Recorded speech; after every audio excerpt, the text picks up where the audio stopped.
lero ndabwera kuzakamba za khungu lathu letu. Ndabwera kuzana kuti kulibe white, kulibe black.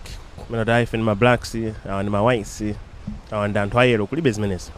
Zimenezo zinapangidwa pompano ndi anthu amene afuna kusokoneza reality yathu.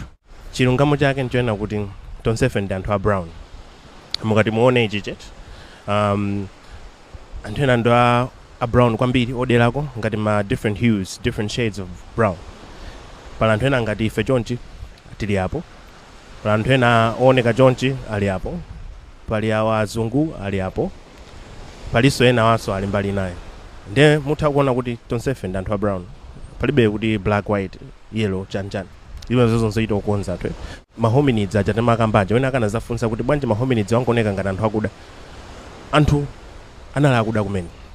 Komano chifukwa cha kusuntha kupita malo ena amasintha khungu over hundreds of thousands of years. Eti wena kamafunsa kuti ndiye ngati anthu timasintha bwanji setu kuona kusintha kwaketu sikuti kumatenga zaka zochepa. Anthu ambiri panopa we are aware of mwina existence yathu ya mwina 5,000 years.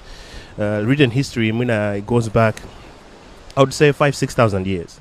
So if we are aware of 5,000 or 6,000 years, komano kuti change yoneka mwina it's around 500,000 years. Zaka zambiri kwambiri mwina munthu ane kokhala mwina ka 71. Chimene chinachitika chena kuti ma hominids akutuluka ma wave osiyanasiyana. Amene amatuluka nali okuda. Komano ku Europe kunali chani? Kunali ma glaciers. Ngati timakhala ngati ma mountain a ice. Nde pakhala mountain ice yonje imakhala kuti madzi mu ocean aphwera chifukwa mawanga ice uja. Ndakapanga ice uja sea level imapanga drop. Mene kumachitika glaciation ngati kuti kunali ice ku Europe kuja konse ku Asia kujano ku America. Anthu samakhala kwet amakhala malo ochepa. So mene glaciation imata glaciation imachitika ma periods osiyanasiyana koma inali komwina around 100,000 years ago yatha mwina 10,000 years ago. So mene imata 10,000 years ago pamene ice uja masungunuka, sea levels apanga rise. But before anthu amatapanga cross ngati kuchoka ku Africa kupita ku Europe wapansi bwinobwino. Komanso amatima Bering Strait nthawi imeneyo ma sea levels ali otsika anthu amatha kudusa kupita ku America. Komanso panalinso ma ocean currents audi amakhala stable. Mphepo zina zake zimakankha ngati madzi direction imodzi. So ena amayuza ma ocean currents, ena amayuza ngati ma land bridge chifukwa madzi anali otsikirako kunali ice nthawi imeneyo. Yeah, so nkaona anthu ambiri anali ngati mbali ya ku Africa ako. Now chimene tenga channel ziti I think ingoyijepesa kuti timaona khungu lathu lokudale nkamaona ngati kuti mwina ndi chipinjo. Koma khungu lathu lokudale limateteza ku dzuwa. Right? Dzuwa limakhala ndi ma rays ena kamakhala harmful. So anthu oti makhala kudzuwa kwambiri mafunika tikhale ndi skin yokuda kuti ziteteza kuma UV rays. Komano anzathu amene anatuluka anapita ku Europe chifukwa choti malo ake ndozizira komanso kunali mist. Chifukwa cha ice uja akamasungunuka kumachitika ngati mist. Dzuwa silioneka kwambiri. Nde khungu lawo limakhala ngati likuchotsa ngati melanin kwa zaka nde nkaona apeza amayererako mapita koyererako chifukwa kuli ngati azungu mbali imeneyo. Komanso mwina funso kumene bwanja ndi maso a blue. Maso a blue anapanga adapt mwina over years chifukwa choti maso a blue amaona kuti kulibe light ambiri mu snow kusiyana ndi maso a brown athu. Komanso funso kumene bwanja ife tisati makhala kinki makhala ling'ono. Ndi chifukwa cha zomwe zoti malo oti kupanga retain heat kwambiri malo otentha umeneka uzitulusa heated thupi. So umeneka khanzisi ngati lathu. Koma anzathu ajanisi laita ifuna kuti malo ake nalo ozizira ndi ameneka kuti azitenthesa. So zifukwa ngati zimene zozo mphuno muchandanena kuti mphuno yayikulu imathandiza kuti munthu uzitulusa mpweya otentha.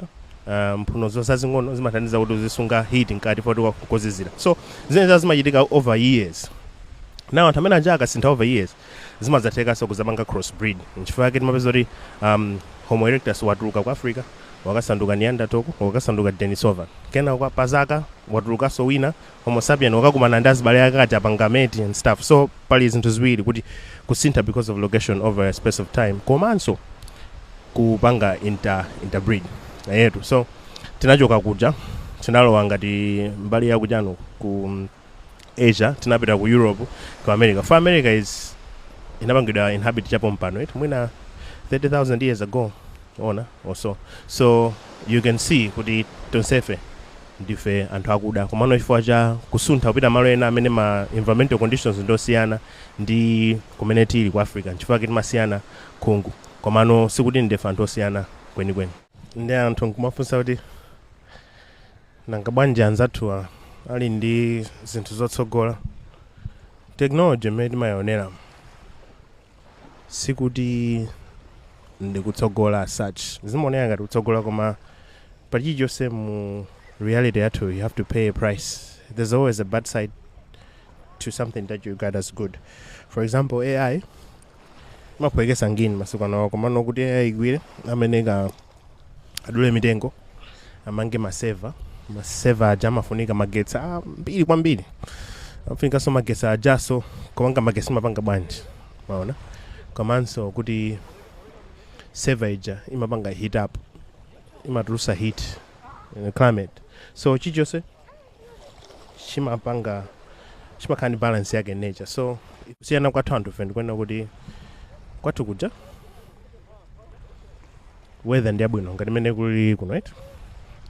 Of course kuno kuli extreme weathers sometimes koma mene palili nthawi inoyo kuti ndi panopa tikumaopa mataifuni tima cyclone majani kalekale kunalibe zimenezozo cyclone Freddy kunalibe zimeneziche so weather wasn't out to kill us. Nature imatipa some fruits and stuff so there was no need to manipulate it komano anzathuwa anapita malo ozizira mmakamba za ice age muchakuti anakapeza kuli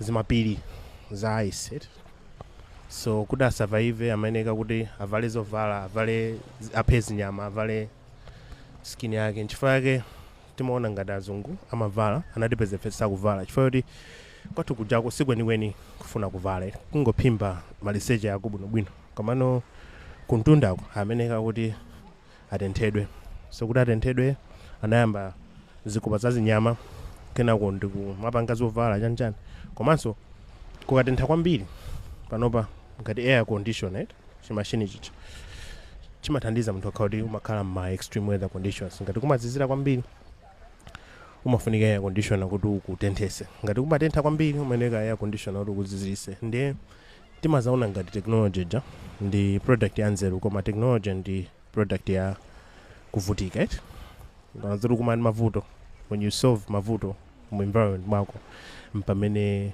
mabweresa ma solutions amene macha technology komano panopa zikuoneka ngati ma solutions amene anthu amapanga akuonongaso environment so anthu aganiza kuti ndeti pange bwanji ndezimene wakamba nzokhala ngati zobwerera ku indigenous ways ku Africa you know kudya ma insects momodu ike air conditioner kupeza njira zoti uike udzu mwa malata mamamba so ngini ngati zimenezo komano aliyense amapanga act according to geographic location. I think geography plays a big part of our lives. What's it called?